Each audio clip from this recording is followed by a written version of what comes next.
to our next conversation, and I know that this one will interest all of us, and in fact should interest all of us, whether you have young ones or not, whether you have wards in our secondary schools or not. This is one you should not move an inch from. Now, from viral videos to students attacking teachers to stories of peer bullying and open defiance, something seems to be shifting or breaking in our school environments. Now, the age-old question resurfaces: what is the right way to discipline a child? Now, at the heart of this debate lies a delicate balance between upholding student rights and maintaining discipline. It's very important. In very recent times, you would have heard of some very unsavory happenings in our secondary high schools. In fact, let's zoom into this month and this year, 2025, April 4th, Seventh-day Adventist SHS in Bantama. A student accidentally shot two peers, with one critically injured. Now let's take you back in time to March of Fuasi Kokoben SHS. Students protested the headmistress over alleged mismanagement and poor food. A very energetic protest at that, with the destruction of property. April 27, Christian Methodist SHS, New Aplaku. There was a clash with locals over alleged theft. 4 students were arrested with weapons. Our young ones are taking weapons to school. Sokode SHTS, students at senior high. The T is which one? 6 enlighten us. Senior High Technical School. Senior High Technical School. Students and locals clashed, which led to a temporary school closure following that incident. Then let me take you to February 12th. Esioso. Thank you, Sixtus, for your intervention. Although I'm not sure you are the best person for the job, but thank you. I mean, I'm getting the applause. Esioso SHS teacher stabbed in the eye by a student.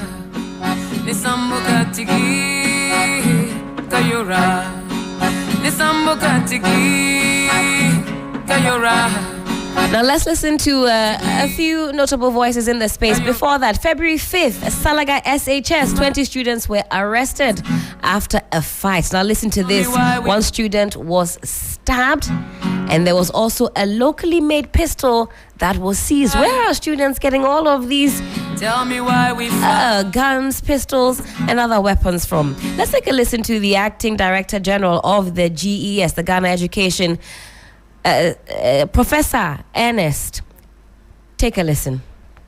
As a pre-tertiary policy implementation agency of the Ministry of Education, the GES is at the center of actualizing the educational agenda of the government of the day. That is, review, reflect, and reset. GES cannot effectively and efficiently implement ministry's policy, particularly those relating to secondary education, without active involvement of CHAS. Without the total commitment of CHAS to providing leadership support for the delivery of accessible, quality, and relevant secondary education that will produce a 21st century graduate characterized by balanced knowledge, skills, and attitudes, Ghana will not achieve her transformational agenda through education. The current upsurge in school violence, including gun culture and other acts of indiscipline, calls for the urgent need for our service to look into our current practices, that is, review, reflect, and make the necessary changes, that is, reset, to move our education system forward. In this context, Mr. Chairman, one question that should inform our thinking as Honorable Minister engages us in the dialogue today should be: how do we develop and promote character index excellence in the students who pass through our schools, as we deal with the challenges associated with the free SHS. Finding answer to this question will help us to prepare the 21st century graduate with the requisite knowledge, skills, attitudes, and value that Ghana needs for its socio-economic transformation. When I heard about the shooting incident in Kumasi, my immediate response was, this is un-Ghanaian. This is not Ghanaian. But it has happened in Ghana. The Director General of GES have issued some directives and instructions. He has our full policy support and approval to enforce those directives. So in respect of the un-Ghanaian development of shooting in Kumasi, the Director General of the GES has the full support of government for you to strengthen your inspections in order that guns, knives, and other violent tools and equipment are not found in our schools. You have the full support of government to initiate those inspections at the weekend. We have to nip it in the bud as early as possible and as practically as possible, in order that we allow for a serene student environment. This cannot be part of the training of a Ghanaian child. That is immoral, that is violent, that is not Ghanaian culture. So we expect that you will look at those issues. 3FM 92.7. When I heard about Urban Lifestyle Radio Station. And you were just listening there to the voice of the Education Minister, Honorable Haruna Idrisu. And prior to that, Professor Ernest Kofi Davis. He's the Acting Director General of the GES. We're expanding the tentacles of this conversation and zooming into recent happenings concerning our SHS students. 3FM 92.7.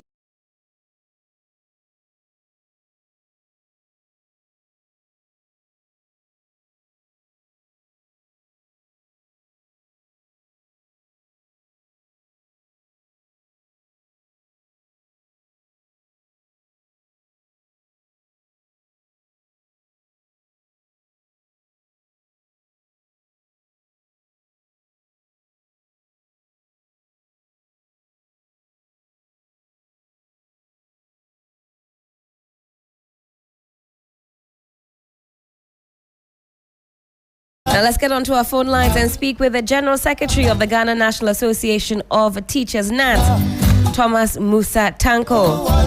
Good morning to you, sir. Thank you so much for joining us on the program. Thank you very much. Good morning to yourself and to all your listeners. How are you doing this morning? Grace and divine selection has really given us the opportunity to be here. So we can only thank God for the opportunity and the gift of life. Now, we're zooming into recent conduct by senior high school students and the state of indiscipline in our schools. Speaking with teachers across the country, many teachers feel like they've lost the power to discipline effectively. What is NAT's position on this, and how has the ban of corporal punishment impacted classroom management? Okay, so thank you very much. Let us put the issue in its context and in the right perspective so that we can discuss the issue. When we talk about discipline, it is not specifically corporal punishment, because the impression has been created like when we talk about punishment, it's synonymous with corporal punishment. No, correction. When we are dealing with punishment here, we mean correction. It is correction. Whatever you can do to correct the child, you get it done. Yes, sometimes some people go overboard, or there are some excesses. That one also we concede. But there are procedures put in place. In fact, before we even we go to this particular place. You cannot discipline a child or give any child any punishment without the knowledge of the headmaster or the head of that particular institution. We also have the logbook. Now, whatever punishment that is meted out to the student, it is recorded. So that is, let me put that. Now, let me come to the substantive issue. Certainly. Look, these children are our own. There is nothing we can do to aid them, to rescue them, and do whatever we can to save them. Currently, we have what we call the Ghana Education Service Code, or the Code for Staff of the Ghana Education Service. And this particular code, it is about our corporate governance within that particular service, and it tells us how the staff in the GES ought to behave, the things they can do and the things that they cannot do. And because of that, the current code indicates that the issue of discipline, which has been discussed extensively in the code of conduct, it covers almost about 3 pages, provides details of the things that the staff in the GES cannot do. And some of the concepts there are so vague that if care is not taken, you can easily fall foul to the law. And so because you are a public servant, anything that is vague and anything that has the potential of leading you astray and to create problems for you, you have to avoid it. And so because of the current code, we have told our teachers, please stay away from matters that will create problems for you, particularly in the area of disciplining students. And we've gotten to a stage where the students feel that they have the upper hand. Why? Because something small, the GES will call it to come and answer. The parents themselves will come to the school to beat you up. The students themselves will beat you up. Time will not permit me to tell you all that is happening around us. Some teachers have lost their eyes. Some teachers have died. Some teachers have gotten themselves into major difficulties and all that because of attempt made to correct students. And so it is a duty on all of us. And let me also dovetail into what the minister said. The minister used the word, and I like it so much. He said what the students are doing is un-Ghanaian. That's right. It's un-Ghanaian. So it presupposes that we, as a people and as a country, we have our own behavior which identify us as Ghanaians. And to that extent, whatever we can do to return to that particular page, we need to get it done.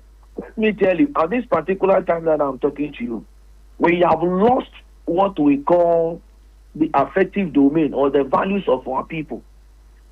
When a child comes to school, there are 3 things we do for the child. Number 1, we give him knowledge. That is about his head. Now, the second thing we do to the child or we do for the child, it is about what we call the affective domain. It is about his upbringing, the character aspect, his conscience, among other things. The last one is the psychomotor. Now, the aspect of the affective domain, which has to do with the character, the conscience, and the values, we have lost it as a nation. We have lost it. We have lost, now we don't have control over it. And the signs are all over us. Look at what is happening to our water bodies. Galamsey all over us. In fact, you see lawlessness all over us. Lawlessness. So that is the evidence that we have lost the affective domain. That's an important point you mentioned. Today, there is no more character. We misbehave. How can students go to school? Instead of picking pen and pencils, they now rather go with gas. They now go with machete. Where did we get it from? This is un-Ghanaian, like the minister said. And so we are happy that the minister is saying that he has given us the full backing. And we believe that the only way to start is for us to get back to the code, review it, and we'll take it out from there. Now, Mr. Musa Tanko, you talk about students, beating teachers, but you say even parents will come to the school and assault and attack teachers. Yes.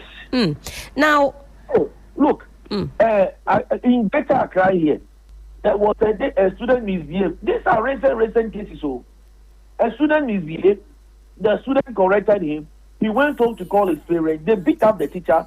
2-3 weeks later, the teacher died. Goodness me. What has happened? In Ashanti region, offensive to be specific, a student was misbehaving. The teacher asked the student to go to class. The student picked a sharp object, stabbed the left eye of the teacher. The teacher is blind. What has GES said? What have they done? That is where we are today. Students, when they are coming to school today, they are well armed. How can a teacher go and correct such a person?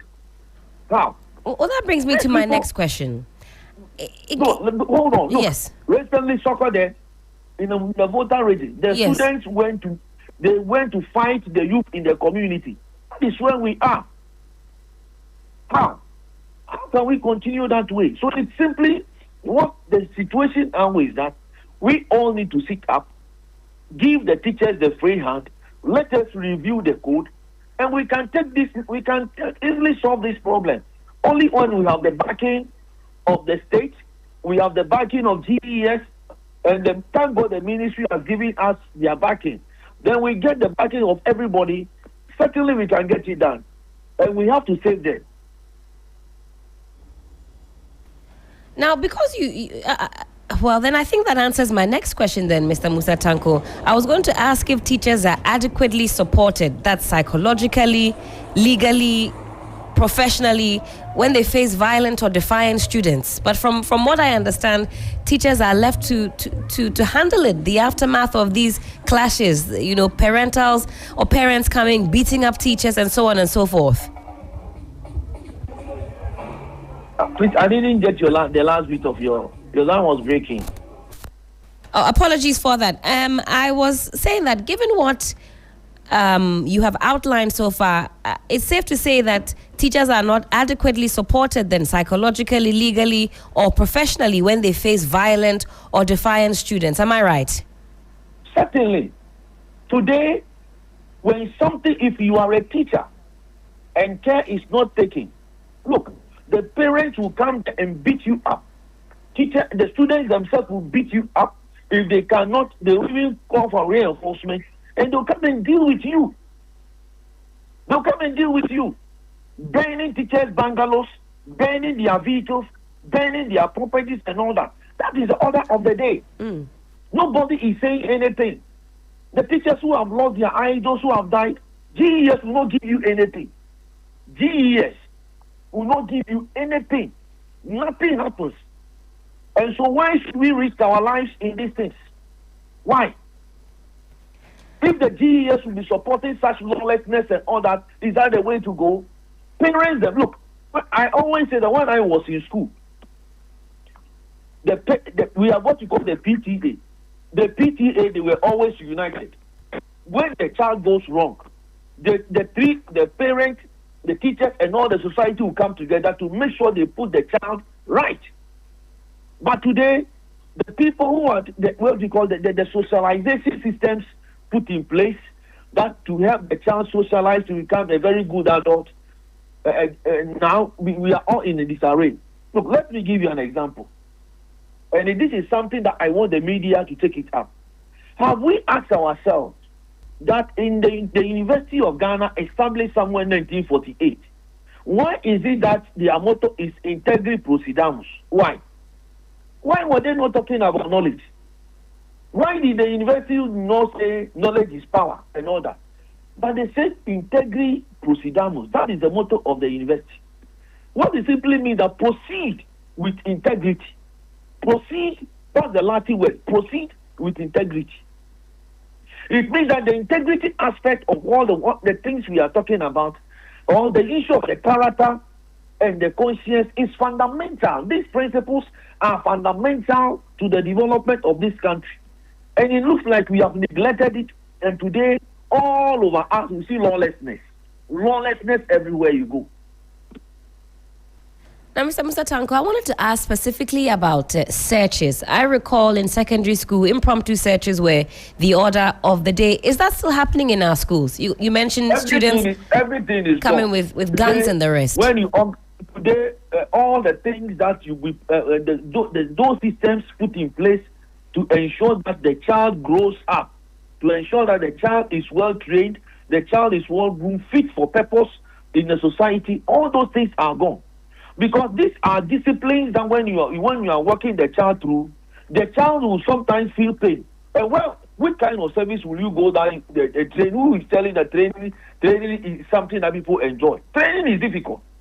Go to the military, go to the police, go to the nursing training, go to the teacher training. Wherever you go, training is difficult. Training is difficult. And so we must be able to tell our children to endure the training, to enable them face the future. But if we tell our children that, oh, everything is okay, don't mind these people and all that, and you come and support the teacher, to support your student to beat up the teachers and the supporting system in the schools to help correct them, then where are we now? I have told you, in those days, when you were young, when you even commit an offense in the house, your mother or father will come and tell the teacher. Today it has changed. When you see mother, father coming to school, you, the teacher, must take cover, because if care is not taken, you may not even see the next day. Why is this so? Mr. Tanko, thank you for those thoughts. And let me also invite into the conversation Dr. Peter Patti Anti, Executive Director, Institute for Education Studies. Doc, hello, good morning. Good morning. Thank you so much for joining us. How are you doing? I'm okay. How are you too? I'm doing all right. We're talking about recent happenings in our secondary schools and the escalating violence we see from young Ghanaians. From your research, how widespread is the issue of student indiscipline and violence in our schools today? Are we seeing a crisis, or is this a reflection of deeper societal issues? Good morning once again to your listeners and viewers. I think that it's escalating. We normally see this disturbances, violence, and other issues as demonstrations on campus where students would decide not to go to the dining hall, or a student will jump school wall, go outside without SDR. These were the disciplinary issues that we used to have in our schools. And for some years now, there's been an escalation where these are turned into something else. Students beating teachers, like Musa mentioned, students burning bungalows, burning dormitories, and so on and so forth. So there's an escalation of the indiscipline in our schools, and I think that it is time a concrete direction is given to deal with this issue. We should not continue with a lip service and pretend as if we are dealing with that challenge.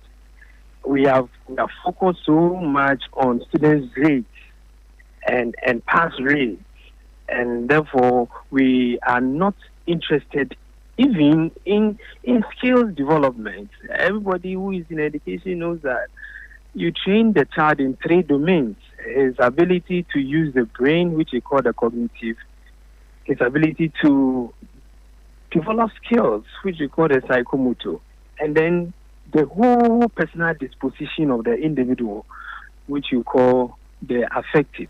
And now we talk about social emotional learning. We have relegated all these issues to the background, and all we talk about in this country is students are passing, they are doing well. Even as parents, that is what we first and foremost look at. Our students are passing. So even if the student is destroying properties, if the student is disrespecting authority and he gets 6 A's, that is what we are interested in.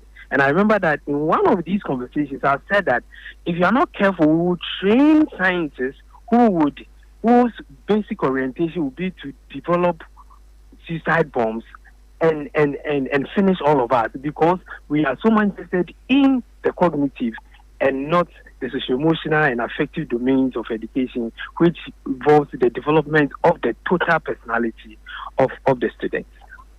Why would you say there's been this, or there is this fixation on passing of exams and getting good grades to the detriment of the socio-emotional development of our young ones, of our students? Because we think that is the only channel through which these children would have a bright future. And that has technically led to an escalation of examination malpractice. Our whole assessment regime, and we have said this, our whole assessment regime needs to be looked at, because you cannot want to develop the socio-emotional learning affective domain of the individual, and at the end of the day, you don't have any way to assess that. So our focus on trying to ensure that the future of the child is secured, and by our systems and structure, the only way that can happen is when the student passes his or her exams. That is why we have relegated all the others to the background, and there's so much focus, even as parents, so much focus on the grades that the child is going to get. So as a society, as a system, we need to look at our assessment regimes. We need to look at how we interpret assessment scores, and we need to look at how we develop channels that will enable students to pursue further education as they go through the educational process. If you're able to do that, and there's an assessment regime that takes into consideration the socio-emotional and effective aspects of the child, and that is graded and added to the cognitive and the psychomotor, I think that children or students would think twice when they are engaged in certain activities. Imagine that if you are applying for admission in the university, you need to attach a transcript, attach a testimonial from from your former secondary school, like we do with our master's program. You have to take a reference from your former lecturer or someone who can see your behavior. If you are supposed to do that, you can imagine how this would be a deterrent to the students who would want to pursue higher education after they have completed senior high school. So we are fixation on the success of the child, irrespective of the process and the procedure, is what has led us to this. Now, Doc, let's talk about the element of discipline. And corporal punishment comes up time without number. What alternatives to corporal punishment are proving effective in Ghanaian schools, and why aren't these methods being adopted more widely? When GES decided to abandon corporal punishment, one of the things that I said was that they should have taken teachers through alternative processes of instilling discipline in our wards. I'm told that they did that. I don't know how intensive and elaborate that was, because you would have to still use some form of corporal punishment. But there are other processes that you can employ that would also help manage the behavior of the child. I always give a simple example that at the teenage level of the child, one of the things that they avoid, one of the things that they don't want to see is that you speaking about them in front of their colleagues. They see that to be even more dangerous or more painful than inflicting that corporal punishment on them. So calling students, and we used to do this at assembly, calling some students in front of the whole school, and then telling the school what they have done, and then giving them some activities to undertake after school hours. Imagine the boy who is all over campus doing all those things, disturbing and all that, asking that boy to go and scrub the girls, the gutter in front of the girls' dormitory on a Saturday afternoon. You know the kind of message this will send across to campuses and how students will tease him. If you are able to train teachers to imbibe some of these skills of still asking students, disciplining students, you will not need so much of the corporal punishment. And I was thinking that these are things that psychologists and other educationists have written about and have spoken about a lot. Imagine a student whose sole purpose on campus is to engage in athletics, and because of that, he doesn't come to class. But when it's athletics time, you will see him coming. What do? You just take him out of the athletics team. And if the student says that if I don't go to class, I'm not going to take part in the athletics that is coming in the next term, that is enough punishment for the child to change his mind and then do what is right. So there are so many ways that we could handle these students. But of course, when we're taking the corporal punishment away, we were not able to do intensive training for teachers to imbibe some of these new ways of trying to discipline the students. I must say that you cannot take the corporal punishment away. But if you're also not careful as a teacher, the anger and the way these kids carry themselves, you can use it to destroy the life of somebody. If the cane ends up in the head or the eye or somewhere, part of the body. So it is even in the interest of the teacher to be skilled in other ways of disciplining students. And I think that we have not done so well in that perspective. A lot to certainly ruminate on. I mean, would you say then that in terms of adequately equipping our teachers and school administrators, there's still a lot that needs to be done under the current guidelines? Exactly. I think that there should be a revision of that guideline.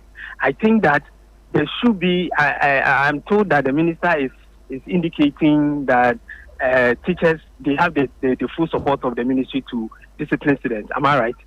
Indeed. Exactly. And I think that should go beyond the minister making such pronouncements.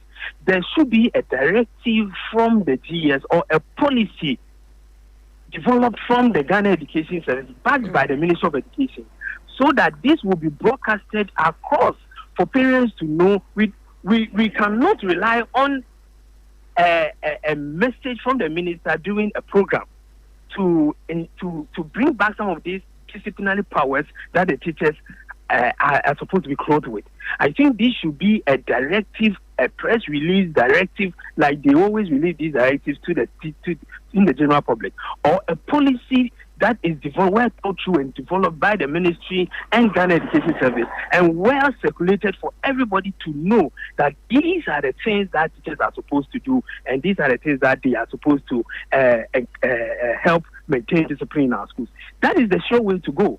We should not rely on a statement by the Minister of Education and think that we can base on that to correct the years of discipline that have mounted in our senior high school. I think that the minister should go a step further to institute a committee or whatever it is, or the Director General of the Ghana Education Service should issue a directive to this effect, so that they will give life to what the minister is communicating to the general public. Absolutely, and it's one that concerns all of us because these are the future leaders of our dear nation. Dr. Peter Patianti is the Executive Director of the Institute for Education Studies. Thank you so much for your time this morning, Doc.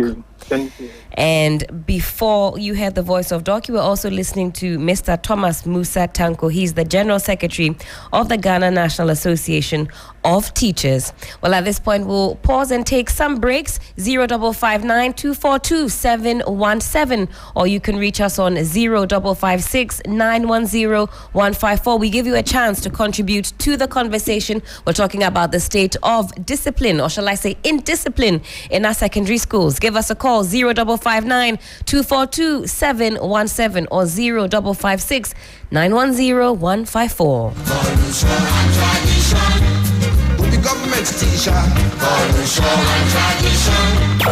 Free FM Sunrise. Let me get on to my first caller. Hello, good morning. Hi, Helen. Is this Juliet calling us from Kaswa? Exactly. Long time no hear. Hope you're doing well. I'm great. It's just that the line has been busy when I try to call. Glad you could get through to us. What are your thoughts? Yeah, I think the kind of indiscipline that we are experiencing in the secondary school is so sad. And I'm not surprised, excuse me to say, if our whole parliamentarians exhibit indiscipline at the Parliament House, what do you think our students will also do? So I think stakeholders have to come together and then find a solution to this kind of behavior. Good morning. Good morning, Juliet. Always short, sweet, and straight to the point. I'll get on to my next call. Hello, good morning. Hello, good morning, my sister. Pastor Dewale, how are we doing? By His grace. Let's hear A you. soldier who refused to be trained and disciplined is a potential criminal in uniform. Quote and unquote. The late Burkina Faso leader, Captain Thomas Sankara. You know, he himself was a military man. A soldier who refused to be trained and disciplined. And I was so happy Mr.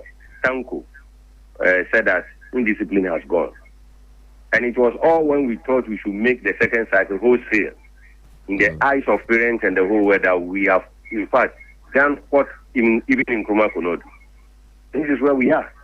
You remember one of the examination questions, whether maths or science, after it was written, the student came out with video insulting the then sitting president, former president, Akufo-Addo. Remember? I recall, yes. Yeah, very good. So that was the beginning of the whole show up today. I'm not blaming the S1 NPP administration. Parents, we are involved. And by taking the by taking the A out of it, by taking the teachers out of PTA, it became PA. And in fact, children were just on their own. Listen to Mr. Tanko. Even this day, they don't do random search. Our days, who dare you? Indeed. Anytime, even midnight while you are sleeping, they can come and search on the bed because some of us were so stubborn by sneaking to town. So by these days, nobody. I have a lot of friends who teach at the second cycle. They told me if they want to come out with facts, they will be dismissed by the close of the day by GS. So all teachers are just protecting their job. It is not happening. My sister, I will plead with you, especially with the sound bite of Mr. Tanko. If every morning you can be giving us bit by bit, I think it will keep as a reminder. Have a blessed morning. Have a blessed morning. Thank you for that suggestion. I'll go on to my next call. Hello, good morning. Hello, good morning. Yes, who's speaking? Where are you calling us from? My name is Nyajiri. I'm calling from Amasaman. How's Amasaman this morning? Yeah, we are fine. We are fine, madam. All right, let's hear you, please. Yes, I think a lot have been said about where the problems are, and I want to add my voice. One, the issue about we have lost the family values that we had previously, and that has affected the fabric of the community and then the nation as a whole. So previously, every child is the child of the people in the community, the house, the community. Now it is not so. Parents have checked their responsibilities in bringing up their children properly. And so when they go to the school, peer pressure from different angles, we don't know where they are coming from different schools, and it affects the children. Secondly, the structure of our educational system now, where it is just a matter of everybody has to go to secondary school. I mean, no proper structures, inefficient teaching and learning processes, and all that. These are the issues. And if we don't tackle this issue as soon as possible, it is going to blow over our heads, and it's serious. Thank you very much, madam. Thank you so much for your call. Let's take another caller. Hello, good morning. Hello, good morning, madam. Oh, Miss Helen, how are you? I'm doing great. How are you doing? I'm also good. This is SK reaching from Amasaman. More callers from Amasaman. Let's hear you, please. With regards to the Boku issue, that is where I want to contribute to. Okay, you can. All right, go ahead. In 30 seconds. What I want is the best solution to that area for peace is that the president should invite all the MPs from the north and then meet with them and then let them talk to the people for unity. Every MP from north should go together with the president, let them talk to them. And even there should be intermarriages among them. Then no one will raise cutlass against the other tribe. Thank you. Thank you so much for your call. I'll take my final caller and then we'll end our phone call engagement. Hello, good morning. Good morning. Who's speaking? Where are you calling us from? I'm David Bass. I'm calling from Mashalaga. Let's hear you, please. All right, I would want to add my voice to the Indiscipline Act in our various secondary schools. Certainly. And I think parents have left their role ajar. That is why indiscipline is ongoing in our various secondary schools. Those days when parents discipline their wards in the home, so wherever they go, this discipline is part of them, and they don't go wayward. So I think our family value system has gone down, and we need to revive it as well. Thanks so much for your wonderful work you're doing. God bless you. God bless you too, and thank you so much for engaging with us. We'll park it here on our calls, and time check, it is some 12 minutes to the top of the hour, 10 a.m. This is still 3FM Sunrise on 3FM 92.